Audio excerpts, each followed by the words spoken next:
ஏந்திரியா ஏன் அப்படி காலங்கத்துல குடிச்சிட்டு வந்து என் தாலி எடுத்து தூக்கல போறேன் கீழே நான் சைக்கிள் சமைச்சு இருக்குது சொல்லி விட்டு கிடக்குற நீ டேய்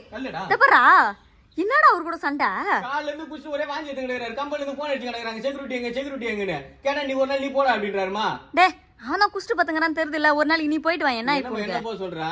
செக்யூரிட்டி எல்லாம் சாதாரணமா நினைச்சியா பிரியாணி பக்கத்துல வச்ச பிரெட் அல்வா மாதிரி வாங்கி நக்கிட்டு போடுவானுங்க நைட்டு வரவனுங்க எல்லாம் என்னடா சொல்ற ஆமாமா நைட்டு ஃபுல்லா குச்சி சுத்தி கிடக்குறானுங்களா அவனுக்கு என்டர்டைன்மெண்ட் செக்யூரிட்டிங்க தான் ஆமா 4 பேர் நின்னுக்கோனுங்க அங்கங்க இருந்து நாய் மாதிரி குலைக்கிறது கழுத்துக்கு அடிக்கிறது போன் பிடிங்க ஓடுறது கூலி பாஞ்சு கேட்டு போச்சு சித்திரவதை பண்றது ஒவ்வொரு டிஃபரன்ஸ் கிருஷ்ணா சுத்தி கொளுத்திடுறானுங்களா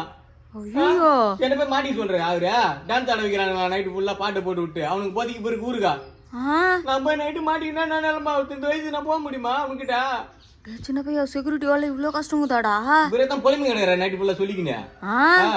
இதுல பேரு ட்ரெஸ் பாரு ஆளு அணுகுண்டு மாதிரி இருக்கிறாரு நான் மிளகா படாது மாதிரி இருக்கிறேன் போட்டா நிக்க மாட்டேங்குது உரின்னு போகுது நான் அப்படியே பிடிச்சிட்டு வாங்க போங்கன்னு சொல்லி கிடக்குது டே மாசம் கடிச்சுடா டே சம்பளம் போடுவாங்கடா நீ கிளம்பி போடா டே பாத்தீங்க மாத்தி